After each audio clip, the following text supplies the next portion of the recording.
Habari za majukumu, pole sana na kazi za hapa na pale. Kama ilivyo desturi yetu kwenye vipindi vyetu vya leo na kesho, tunakuwa tunajifunza vitu vingi sana, na leo tutaenda moja kwa moja. Tutapenda kuzungumzia kitu kizuri sana au mmea mzuri sana ambao unasaidia sana kwa matatizo ya uzazi kwa jinsia zote. Mmea ambao tunaozungumzia leo ni huu hapa. Huu ni mmea ambao kila sehemu upo, maeneo mengi sana unapatikana na hauna gharama kubwa, gharama yake ni ndogo tu labda kuufuata. Huu ni mmea unaitwa mwashoki.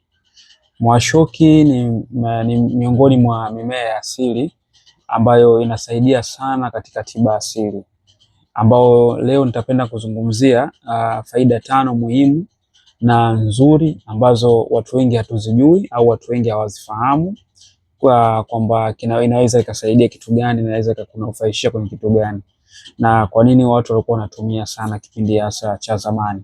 Sasa tukienda moja kwa moja, moja ya faida kubwa sana, hii inasaidia sana kuongeza kinga ya mwili. Inapokuwa inaongeza kinga ya mwili kupitia vitamin. Kuna vitamin aina 3 ambazo unakuwa unazipata kupitia ukitumia mmea mwashoki. Faida ya kwanza tunapata ni vitamin A, tunapata pia vitamin C, lakini pia tunapata na vitamin E. Hizi ni vitamin ambazo zinatokana na huu mmea wa mwashoki ambao tunakuwa tunaupuuza sana. Lakini pia kunapata kitu kingine, kuna calcium. Tunapata calcium ya kutosha, tunapata madini chuma, iron ya kutosha, lakini pia tunapata potassium ya kutosha. Kwa hiyo hizi vitamin na pamoja na hizi calcium, iron pamoja na potassium, hizi zinasaidia kupambana na magonjwa mbalimbali ya magonjwa yale ya mara kwa mara. Labda unapata changamoto tumbo kuuma mara kwa mara, labda vidonda vya tumbo mfano kama hivyo, inakuwa inakusaidia kurekebisha hiyo changamoto. Lakini pia faida ya pili kubwa ni kusafisha damu. Moja ya mmea ambao unafanya kazi vizuri sana detoxify sumu, basi ni mmea huu wa mwashoki.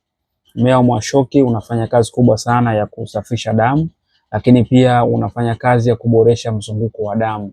Maana kama mzunguko wako ulikuwa hauendi vizuri wa damu haifiki sehemu husika kwa wakati sahihi, basi ukiwa unatumia huu mwashoki na kusaidia kwenye kusafisha damu na kufanya damu iweze kufika sehemu tofauti. Lakini pia kitu kingine, huu ni moja ya mmea mzuri sana ambao unatumika sana kwenye changamoto ya uzazi.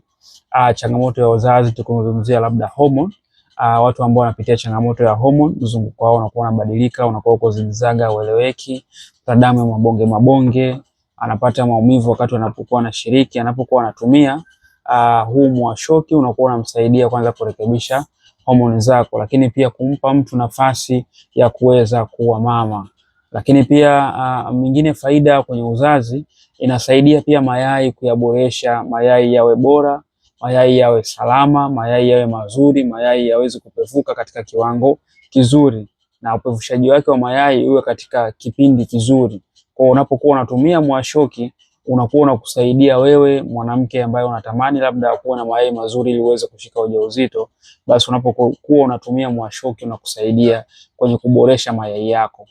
Watu wengi ambao wenye changamoto ya mayai kutokupevuka, wengine wanapitia changamoto ya kutokuona kabisa siku zao.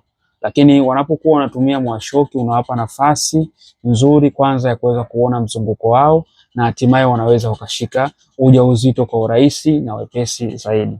Lakini pia moja pia ya faida, inakuwa inasaidia mbegu. Wanaume wengi wanapata changamoto ya mbegu zinaweza zikawa labda mbegu zake hazina mkia, hazina uwezo wa kusafiri vizuri kufika kwenye yai. Wanapokuwa wanatumia mwashoki, unakuwa unawasaidia kuongeza spidi, lakini pia kuongeza ubora wa mbegu, lakini pia kuongeza kiwango pia cha mbegu, kwa sababu ndani yake kuna madini ya zinki hapo, ndani yake kuna calcium ipo, ndani yake kuna iron ipo, kuna potassium, kuna vitamin zipo, ambazo pia zinakuwa zinamsaidia mwanamume kuhakikisha anarekebisha changamoto yake ya uzazi, hasa kwenye mbegu zake. Kama wewe mwanaume umeenda umepimwa ukaambiwa bwana, mbegu zako hazina uwezo wa kufika kwenye yai, basi tumia mwashoki. Taelekeza hapo mwisho namna gani ya kuutumia ili uweze kunufaika nao. Lakini pia kwa wale wanawake pia inawasaidia wanawake wengi kuandaa mwili wao kwa ajili ya kuweza kushika ujauzito kwa urahisi na wepesi zaidi. Lakini pia kitu kingine tukizungumzia faida nyingine, hii mwashoki inasaidia sana kwenye kudhibiti sukari. Kuna watu wana changamoto ya sukari ya kupanda sana, wana sukari ya kushuka. Wanapokuwa wanatumia mwashoki unawasaidia kubalance, kwa sababu una regulate kile kiwango cha insulin mwilini kinahitajika kiwango gani, inakuwa ina regulate.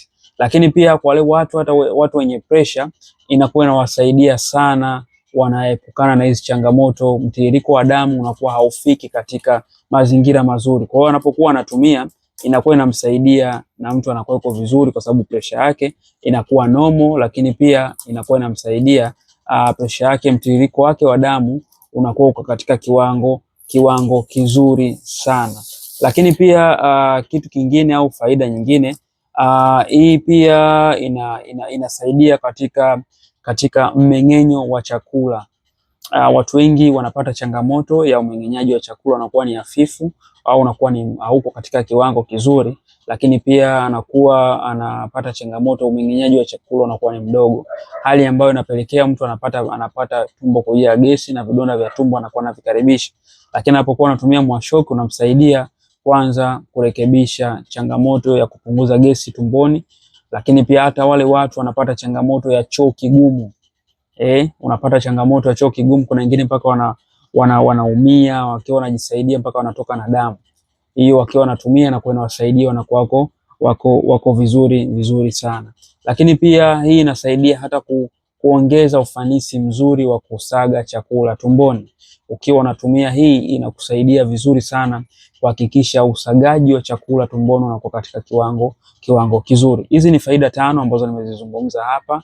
Ni faida muhimu sana ukiziwekea maanani na ukaamua kutumia kwa utaratibu ambao tunaweza tukakuelekeza, ikawa ni rahisi zaidi. Kwa hiyo matumizi yake, unakuwa unatumia glasi moja asubuhi na glasi moja jioni, kwa kuweka majani walao majani 6 ya huo mwashoki. Unakuwa unachemsha, unaosha vizuri, unachemsha, unakuwa unakunywa glasi moja asubuhi, glasi moja jioni. Na vizuri zaidi kwa usitumie mara 2 hayo majani. Kama unatumia unakata jioni, unaweka kwa sababu ya jioni, na ingine unatumia asubuhi ili iweze kusaidia vizuri. Lakini pia kama utakuwa unahitaji kutumia kwa kuelekezwa vizuri katika kiwango kizuri, basi unaweza kututafuta kupitia namba zetu unapoziona hapo chini, tukakuelekeza jinsi gani ya kuweza kutumia. Na hata kama ulitumia na ukupata matokeo mazuri, basi tunaweza tukakuelekeza pia namna gani ya kuweza kutumia majani sahihi, majani ya upande gani, na majani yanaweza kukusaidia katika kiwango gani. Kwa hiyo unaweza ukacomment, ukalike, lakini pia usisahau hapo chini kusubscribe. Lakini pia usisahau kushare kwa mtu ambaye unajua au unafahamu ana changamoto kama hizi, au ana changamoto kama baadhi ya changamoto ambazo tumezielekeza hapo chini.